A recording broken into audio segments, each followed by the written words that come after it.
C'est que plus la machine elle est inclinée,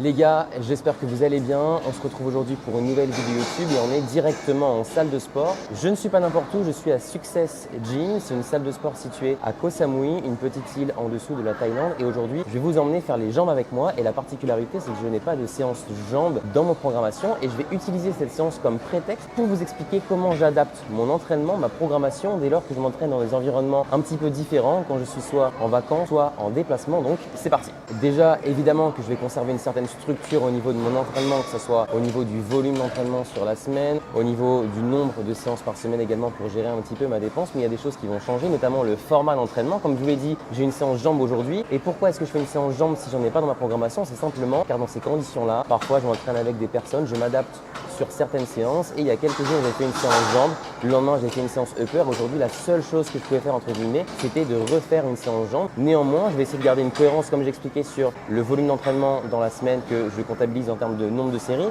sur la sélection d'exercices, mais vous allez voir je vais potentiellement changer l'ordre des exercices. Aujourd'hui je vais commencer sur du leg extension. En général c'est un exercice que j'ai à la fin du travail de mes quadriceps. Ici ça aura plusieurs avantages. Le premier c'est que ça va me permettre de m'épuiser en quelque sorte et de mettre moins lourd sur les machines que je vais utiliser après. On fera du hack squat, du squat pendule et de la presse à cuisse. Ça me permettra de charger un petit peu plus rapidement, de passer moins de temps sur l'échauffement et ça me permet aussi de découvrir certaines machines, d'augmenter un petit peu ma culture générale au niveau des machines. Et je sais que ceux qui font le Advanced Training Mastery et qui ont en particulier été présents pour le live de juin, vous voyez très bien de quoi je parle. Donc on commence directement avec un leg extension. Ici j'ai un petit peu testé la machine pour m'échauffer. Il met plus de tension à la contraction. Alors on peut le voir avec la forme de la cam, mais aujourd'hui je ne vous embête pas avec ça. Mais en général si vous avez un doute sur la résistance qu'offre la machine, la chose la plus simple potentiellement c'est de la tester soit à vide, soit en contrôlant la concentrique et de vous-même commencer à comprendre où est-ce qu'il y a plus ou moins de résistance.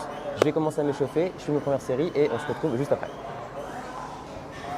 J'ai terminé mon échauffement, j'ai fait 4 séries de chauffe pour 2 raisons. La première, c'est que ce matin, je me suis réveillé, j'étais un petit peu fatigué, pas trop de bonne humeur et j'avais besoin de pas mal de temps ici pour m'échauffer et correctement rentrer dans ma séance et me sentir prêt psychologiquement. Et là, c'est le cas. Et la deuxième, c'est que je suis dans une nouvelle salle et justement, c'est l'intérêt de cette vidéo d'expliquer un petit peu comment je fais. C'est des machines que je ne connais pas, j'ai besoin de plus de temps pour m'adapter à la machine, pour correctement trouver les réglages et également choisir ma charge de travail pour ma première série effective qui doit être aussi intense que j'étais en France. Et justement, ce que je vais expliquer ici, c'est que s'entraîner différemment, ça ne veut pas dire s'entraîner moins bien et ça ne veut surtout pas dire s'entraîner moins dur. Donc j'avais besoin de 4 séries pour me sentir prêt psychologiquement, pour correctement trouver une charge, on va dire, pour faire une vraie série effective. Là, en l'occurrence, je vais mettre la pile sur la machine et je vais même devoir, je pense, mettre des tempos, notamment en haut de la concentrique pour tenter de rester dans un rep range un petit peu cohérent. J'ai correctement réglé la profondeur de l'assise pour avoir l'alignement entre le genou et le point de pivot, le règlement du boudin ici pour qu'il soit à peu près au niveau de mes chevilles et qu'il ne bouge pas au niveau du mouvement et également ce paramètre là pour pouvoir avoir un bon étirement. Dernière chose, pour se stabiliser et créer des points d'ancrage aussi sur les exercices, en général on pourrait se tenir sur les poignets ici, mais le problème c'est que selon moi elles sont un petit peu trop hautes, c'est-à-dire que je vais avoir les bras qui sont un petit peu fléchis et je vais produire moins de force pour rester bien au fond du siège. Donc l'idée c'est que je vais me tenir un petit peu derrière ici et c'est beaucoup moins simple pour mettre les sangles. J'avais emmené mes sangles de tirage, même au bout du monde je continuerai à faire du leg extension avec les sangles de tirage, mais là c'est pas pratique pour les mettre et je pense que cette position avec les bras bien tendus, en réalité mon grip ça fera facteur limitant. Donc c'est parti, je vais faire 2 séries sur cet exercice, étant donné que j'ai 6 séries à faire par semaine sur les quadriceps. Je vais faire les 6 aujourd'hui, on commence par 2 leg extensions, let's go. Donc on va voir ce que ça donne.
Bon, première série de la séance, ça réveille.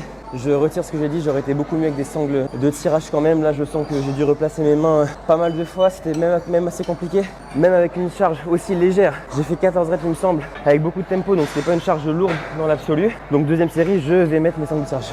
Je viens de finir la deuxième série de leg extension. Effectivement, c'était beaucoup mieux avec les sangles. J'ai réussi à refaire 14 reps avec la fatigue d'avant. Donc ça pour vous dire que c'est hyper important. Et ceux qui font du leg extension sans les sangles ou même sans se tenir en mettant les mains sur les cuisses, vous passez à côté d'énormément de répétitions stimulantes. Donc je vous conseille vraiment de faire ça. Sinon, ce que je voulais vous dire aussi, pour les personnes qui rencontrent souvent des problèmes sur leg extension parce que la machine est trop légère, c'est le cas ici, pour moi il y a 3 solutions qui peuvent être intéressantes. La première, c'est ce que j'ai fait. Ça peut être de rajouter des tempos sur l'excentrique, en haut de la concentrique, même potentiellement sur la concentrique, ça pourrait faire du sens. La deuxième solution, ça serait d'essayer de surcharger la machine, que ce soit avec un gym pin si vous en avez un, ou avec un élastique qui viendrait surcharger la position raccourcie, mais c'est pas forcément un problème. Et la troisième solution qui, selon moi, est la plus viable et la plus pertinente, c'est simplement de le faire en unilatéral. Vous mettrez environ 2 fois moins de charge.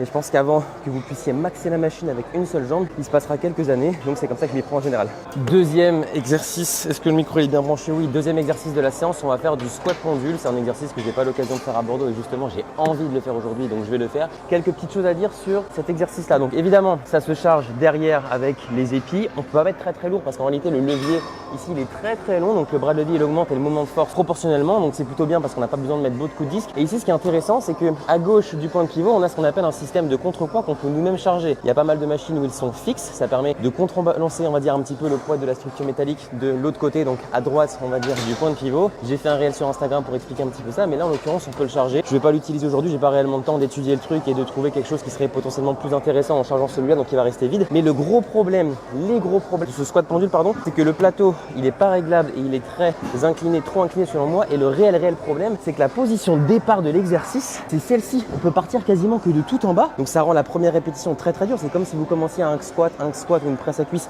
en position complètement étirée. Et donc la première rep est très difficile. Et aussi pour re-raquer l'exercice, c'est chiant. C'est-à-dire qu'à la fin, quand on a fait une série très proche de l'échec et qu'on doit la re-raquer, on doit redescendre tout en bas, la re-raquer et c'est très difficile. En temps normal, j'aurais demandé à quelqu'un de m'aider pour la première répétition et potentiellement la dernière aussi. Je suis en train d'embêter des gens qui passent devant moi avec des bancs. Là, j'ai envie d'embêter personne dans cette salle-là, dans la mesure où je connais personne. Donc, je vais le faire moi-même. Vous allez voir que la première répétition est galère et vous allez voir comment je vais galérer aussi pour la dernière. Donc, c'est parti. J'ai fait que 2 séries d'échauffement. Là, je me sens chaud. Donc, go. La première, ça va être la plus dure. En plus, il n'y a pas trop de quoi se tenir là. La petite barre ici, elle bouge trop. On va voir ce que ça donne. Allez. Putain, c'est chaud.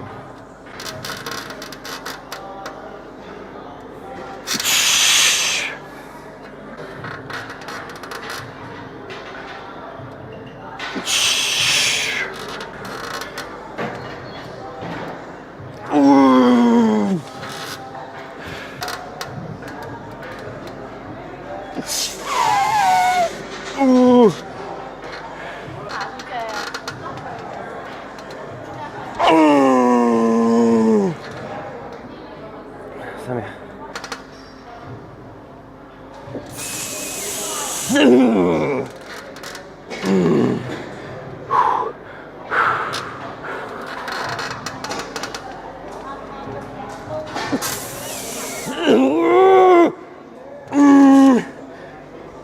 Ah putain.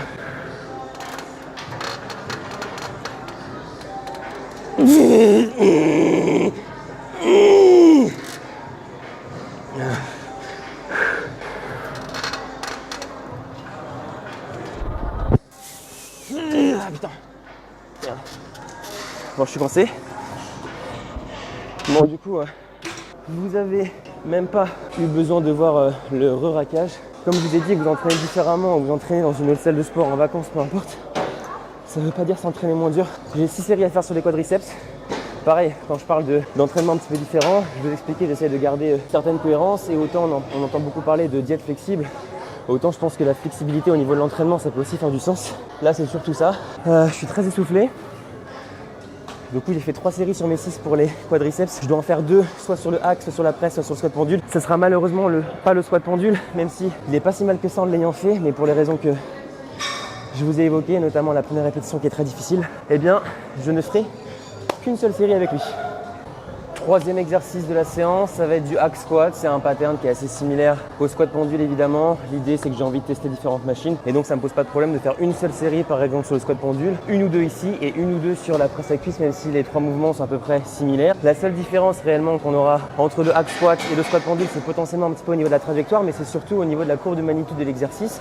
Le squat pendule, c'est une machine qui est circulaire. On a des disques qui vont se rapprocher du point de pivot à mesure qu'on descend sur le mouvement. Et donc la position basse, la position étirée, elle est relativement plus légère que la position en haut. Donc c'est de plus en plus facile quand on descend sur du squat pendule, alors que sur le hack squat, qui est une machine linéaire, la tension, on va dire, elle est homogène. Ça serait la seule différence selon moi. Ici, je pense que je vais faire qu'une seule série de chauffe. Je vais commencer à 2 plaques et demi. Je connais pas la machine, mais ce qu'il faut comprendre pour les hack squats, c'est que plus la machine elle est inclinée verticalement, plus ça va être difficile et moins on pourra mettre de charge, et plus elle va être déclinée horizontalement, plus ça va être facile et plus on pourra charger. Là, j'ai vu à peu près comment elle était inclinée, donc par rapport aux repères que j'ai sur les autres hack squats, je pense que ça c'est une bonne charge pour faire une série d'échauffements. J'ai la fatigue du leg extension du squat pendule que je fais pas avant, mais on verra comment ça se passe. Je sais pas de quelle marque est ce hack squat, c'est un peu un mix entre le Cybex et le Precor, j'ai l'impression. Ici il y a beaucoup de machines dont je ne connais pas les marques, c'est même pas écrit sur les machines, donc ça doit probablement être des copies ou des répliques, mais on va voir ce que ça donne. J'espère que j'aurai assez d'amplitude aussi parce que ça c'est souvent un problème.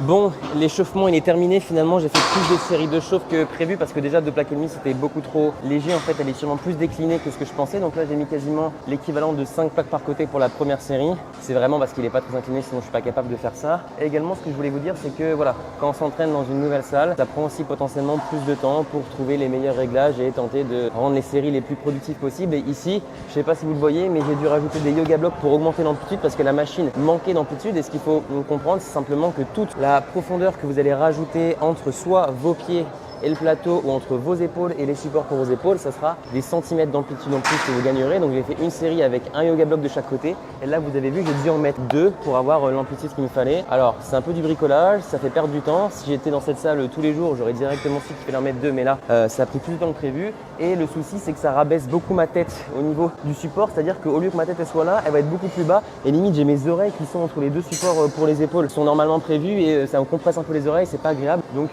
faudrait peut-être que je trouve quelque chose de plus intelligent si jamais je revenais dans cette salle, ou tenter, comme j'expliquais, de rajouter la profondeur entre mes pieds et le plateau. Je vais commencer ma série, j'ai déjà fini ma bouteille d'eau. Ici il fait très chaud, il y a la clim, il y a des ventilateurs, etc. C'est assez lourd comme environnement pour s'entraîner, il fait aussi très humide, mais il n'y a pas le choix, j'ai quand même pas me plaindre de venir m'entraîner en Thaïlande. Mais pour vous dire, quand on prend une séance d'essai ici, il donne directement une bouteille d'eau parce que je pense que c'est assez indispensable. Et la dernière séance jambes que j'ai faite, j'ai bu entre 3 et 3,5 litres d'eau pendant le training qui a duré à peu près 2 heures.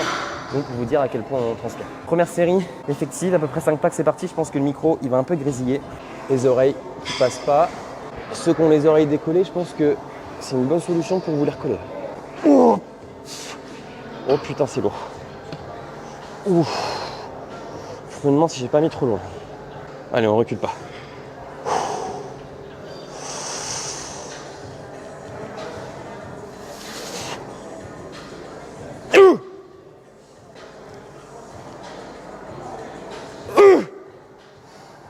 C'est très très lourd.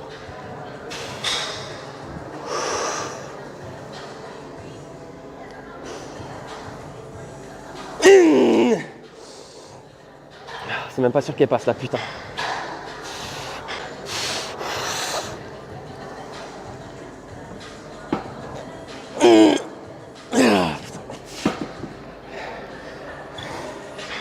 Overshoot. J'ai mis trop lourd. Fait chier. Deuxième série de hack squats avec sûrement une charge un peu plus appropriée. Je vais quand même compter la première dans mon volume d'entraînement, même si j'ai fait que 3 reps. J'espère que l'hypertrophie ça commence à partir de 3 répétitions, sinon je suis dans la merde là. J'ai enlevé 15 kg de chaque côté, j'espère réussir à en faire 8 propres. C'est pas gagné, mais si je m'énerve un peu, je pense que ça se fait.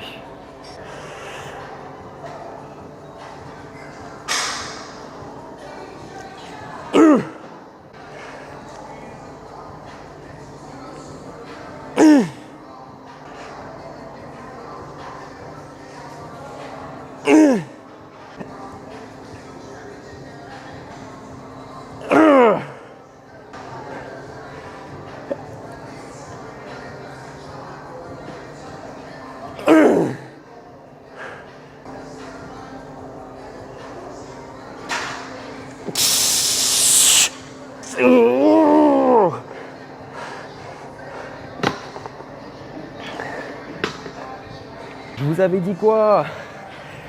Bah, je vous avais dit 8 reps. Et j'en ai fait 6. Décidément, quand je suis pas dans ma salle, j'ai du mal à estimer mes charges. Bon, en vrai, malgré la chaleur, le fait que ça soit très humide et qu'on transporte beaucoup, c'est quand même agréable de s'entraîner dans ce type de salle. En général, je trouve que les gens s'entraînent mieux et plus dur qu'en France, donc c'est quand même assez motivant. Et même globalement, j'estime que ce soit les hommes ou les femmes, ils ont quand même des meilleurs physiques. Après, il ne faut pas oublier que la plupart des produits dopants sont légaux ici en Thaïlande. C'est d'ailleurs la raison pour laquelle j'y suis venu, évidemment, mais je pense que ça y joue un petit peu. On va essayer de quand même faire honneur au bodybuilding naturel, au moins sur la façon de s'entraîner. Au niveau du physique, il y a beaucoup de mecs plus balèzes que moi, mais on fait ce qu'on peut. Troisième exercice de la séance, quatrième exercice, pardon, ça va être de la presse à cuisse. J'ai déjà fait 5 séries sur les quadriceps, il m'en reste plus qu'une pour respecter mon volume d'entraînement, donc j'en ferai qu'une seule ici. C'est une presse à cuisse qui est linéaire, et d'ailleurs j'ai reçu plusieurs fois la question, est-ce que sur une presse à cuisse linéaire, charger les épis du bas ou les épis du haut, par exemple sur les machines Technogym, vous avez en général 2 épis et 2 épis comme ça. Sur les machines linéaires, ça n'aura aucun impact sur la courbe de magnitude et donc la courbe de résistance de l'exercice, étant donné que la trajectoire des disques est la même sur une machine qui est linéaire. Par contre, sur une machine circulaire, s'il y a des épis qui sont différents et qui ont du coup pas la même trajectoire vis-à-vis de l'axe de rotation, là ça aura un impact. Pour ce qui est des machines linéaires, il n'y a aucun risque, vous pouvez les charger d'une semaine à l'autre comme vous le souhaitez. Ici pareil, j'ai rajouté un énorme tapis derrière mon dos parce que j'avais pas assez d'amplitude. J'ai fait une série de chauffe déjà, je sais pas si c'est approprié, si j'avais le droit de le prendre, mais j'ai rien trouvé d'autre. Je pense que c'est pas mal, en plus c'est un petit peu assorti à ma tenue, assez incliné, donc je pense pas que je pourrais mettre très lourd. Le dossier est réglable, bref, je sais pas si tous ces détails ça vous intéresse ou si vous regardez les vidéos YouTube uniquement pour me voir rester coincé sous les machines, mais si ça vous intéresse, quelques analyses de machines ou en tout cas quelques considérations, je continuerai à le faire. Je fais encore une série de chauffe pour bien trouver ma charge et je vous montre la série effective. C'est parti pour la série effective. Je suis un peu stressé. J'ai mis 5 plaques par côté. La machine elle est assez lourde comme je vous ai dit parce qu'elle est pas mal inclinée. C'est le même raisonnement que le hack squat. Je peux avoir beaucoup d'amplitude sur celle-là. Donc je vais aller la chercher. Ça va être une série dure.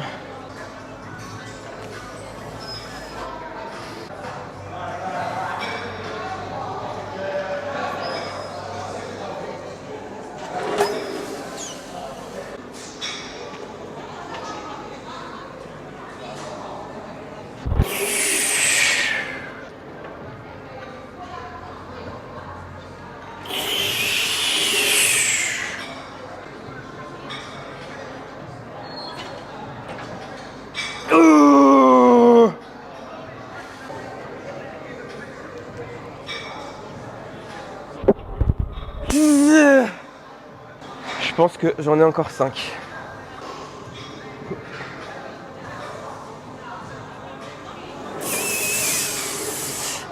Ouais, facile.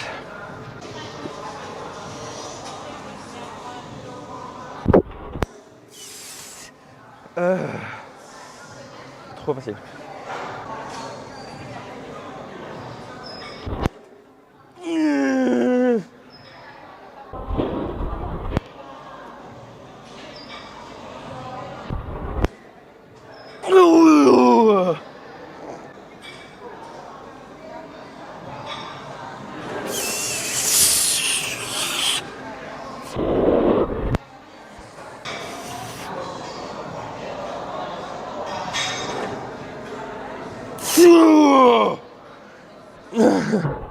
Putain.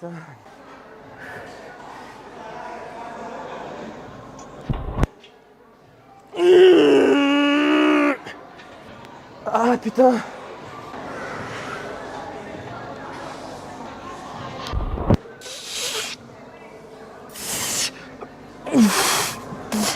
Oh putain. Stop. Ah putain. Oh merde. Bon les gars, sur les séries comme ça, j'essaie tout le temps de maintenir la même forme, que ce soit au niveau de l'amplitude, au niveau des tempos, mettre la pose en bas et que la première rep ressemble à peu près à la dernière rep de ma série, si ce n'est la vitesse de la concentrique. C'est une bonne série, je me demande si j'en avais pas une de plus quand même, mais globalement, je pense pas que j'en aurais eu 2, donc même RIR 1, je pense que ça reste pas mal. J'ai fini mon volume sur les quadriceps, ça fait déjà plus d'1 heure que je suis là.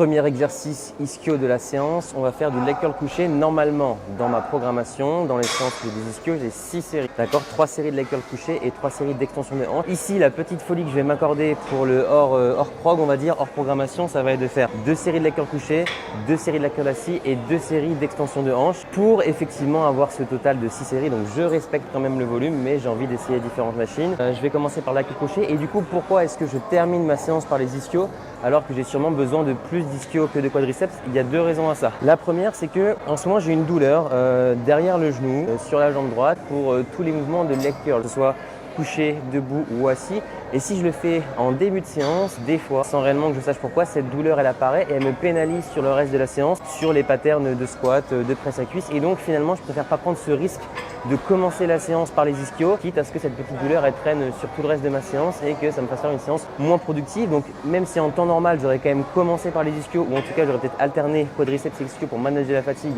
et tenter de faire des séries plus productives sur les ischios, là j'ai pas réellement le choix. Je pense que c'est plus sage et plus intelligent de le faire à la fin et je gère correctement mon effort tout au long de la séance. Donc je pense que là j'ai assez d'énergie pour quand même faire des très bonnes séries. Et la deuxième raison, c'est que j'ai les quadriceps une seule fois dans la semaine et normalement les ischios 2 fois dans ma vraie programmation, tout le temps en fin de séance. Et donc les quadriceps une seule fois, je pense que c'est important quand même d'essayer de mettre le paquet dessus, de les faire quand j'ai le plus d'énergie. Je vais m'échauffer, je pense que je vais faire 3 séries de chauffe parce que mine de rien je change de muscle. Je veux pas entendre que mes ischios ils ont peut-être été un petit peu stimulés sur la presse à cuisse, la squat, etc. Je vais refaire un échauffement comme si j'ai commencé ma séance. Déjà parce que je pense que c'est important pour réussir, on va dire, à produire de la force et être bien échauffé, mais aussi vis-à-vis de ma blessure, je pense que c'est plus raisonnable de faire ça. Et potentiellement, ce que je mets en place aussi sur ce type d'exercice avec mes douleurs, c'est de contrôler la concentrique, d'accord, l'excentrique toujours, mais là la concentrique, ça me permet de ne pas être explosif à 100% et c'est souvent comme ça que je me fais surprendre et que j'ai une douleur qui se déclenche, on va dire, de manière assez ponctuelle comme ça. Donc mettre un petit tempo sur la concentrique, c'est-à-dire peut-être utiliser que 90% de ma force, on va dire, sur en tout cas le début de la répétition. Ça me permet de contrôler ma douleur, de checker, on va dire, sur toute la portion d'amplitude que tout va bien. Et je pense que j'arrive quand même à faire des séries productives et ça me permet de mettre globalement moins lourd. Et ça, je pense que c'est pas une mauvaise chose parce que de toute façon, les machines sont assez légères, mais sinon, il y a toujours l'option de l'unilatéral, ne l'oubliez pas. C'est parti, première série, je me suis bien échauffé. Regardez surtout la façon dont je contrôle la concentrique sur cet exercice parce que c'est le seul sur lequel je le fais. Potentiellement le leg curl assis aussi, mais sur les autres, j'essaie d'être le plus explosif possible. Donc regardez ça, j'ai correctement trouvé ma charge pour la première série. J'ai fait attention de correctement régler tous les réglages de la machine. Je vous embête pas avec ça, c'est parti.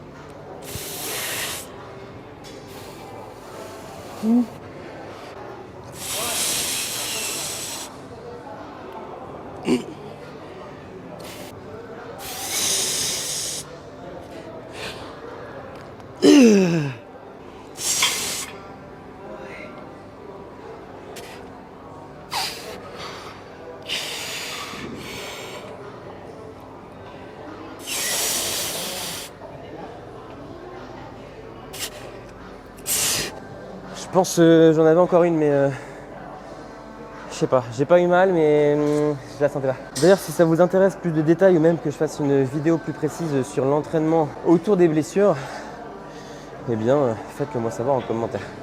D'ailleurs les gars, un bon indicateur pour savoir si vous avez fait une bonne séance, bon déjà c'est que vous ne ressembliez plus à grand chose, mais c'est aussi si jamais la couleur de votre t-shirt, vous avez l'impression que c'est la vraie couleur, alors qu'en fait c'est que vous avez tellement transpiré que ça transpire partout, jusqu'aux épaules, au niveau des manches, juste un petit peu en bas où c'est encore la vraie couleur, je sais pas si on voit ici, mais en général quand on est trempé comme ça, je pense que ça peut être que bon signe. Deuxième exercice pour les ischios du leg curl assis, je l'ai testé, je me suis échauffé, j'ai fait qu'une seule série de chauffe parce que je suis déjà chaud et j'ai trouvé ma charge, ça va simplement être la pile ici aussi, ça fait partie du premier inconvénient de cette machine, elle est un peu trop légère et pareil, il n'y a pas de réglage en fait pour régler la hauteur de la position de départ et le souci c'est qu'on n'a pas assez d'étirement et pas assez de contraction non plus et j'aurais beau on va dire vouloir ajouter des tapis entre mon tibia, mes mollets et potentiellement le pad ici pour avoir plus d'étirement mais tout a un prix. Si j'ai plus d'étirements avec ça, ça veut dire que j'aurai moins de contractions. Donc je vais laisser les réglages normaux. Je vais tenter quand même de rentabiliser au maximum la série. Je pense qu'il y a quand même moyen de faire, sinon j'aurais changé de machine. Mais voilà, peut-être qu'en temps normal, je ferai uniquement du leg curl couché dans ce type de salle parce que j'estime que cette machine elle n'est pas top pour les raisons que j'ai évoquées.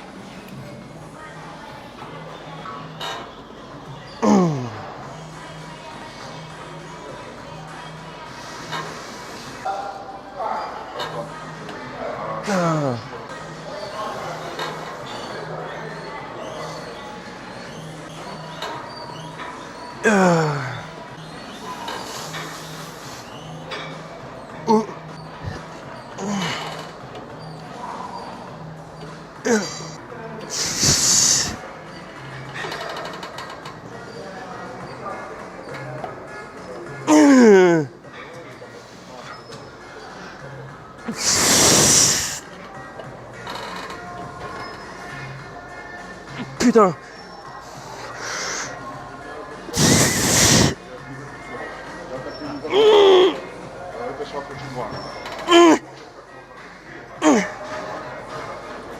Ah putain, c'était dur. Plutôt bonne série finalement, assez surpris.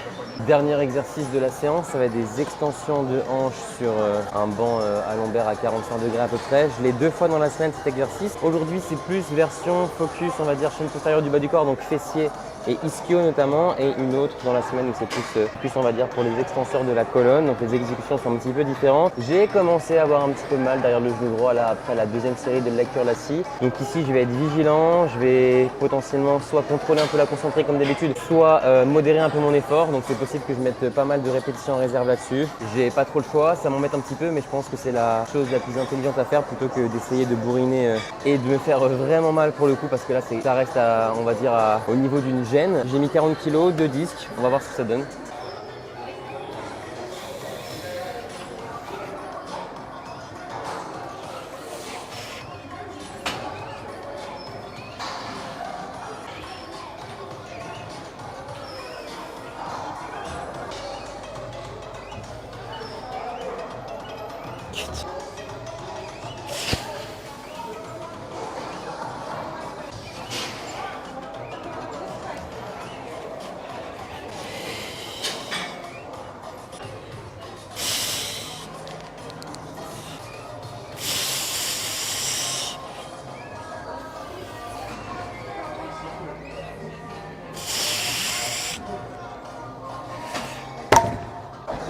Bon, contrôle de la concentrique et quelques reps en réserve, finalement ça passe.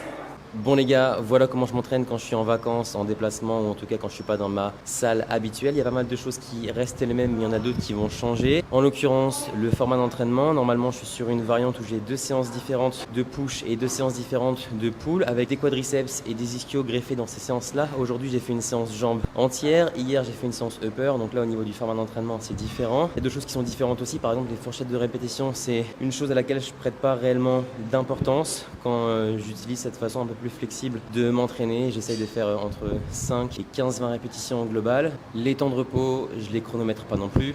La sélection d'exercices, elle reste cohérente, mais c'est pas exactement la même non plus. Et c'est le cas également pour l'ordre des exercices. Donc ça fait partie de toutes les variables qui sont un petit peu différentes. Et pour celles qui restent les mêmes, c'est d'une part le volume d'entraînement en termes de nombre de séries par semaine. Ça, je suis assez vigilant pour avoir le même si mon format d'entraînement change.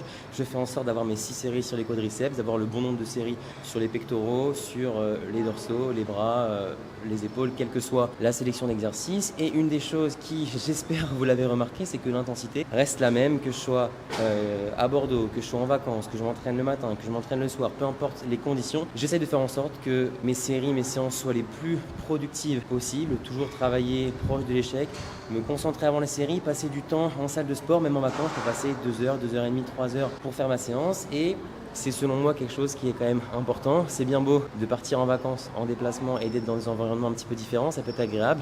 Mais d'un côté, si on a aussi peut-être la prétention d'essayer de concourir à haut niveau, je pense que c'est très important de garder au moins toute cette structure-là. Je pense que c'est quelque chose qui fait la différence. Et en tout cas, je ne me verrai pas faire autrement. Je ne me verrai pas relâcher mes entraînements sous prétexte que je ne suis pas dans le même pays. Et c'est aussi une façon de continuer à faire ce que j'aime. Je me souviens de ma maman qui me disait quand j'étais plus jeune que quand j'étais en vacances, il fallait profiter et donc potentiellement peut-être pas continuer à m'entraîner tous les jours.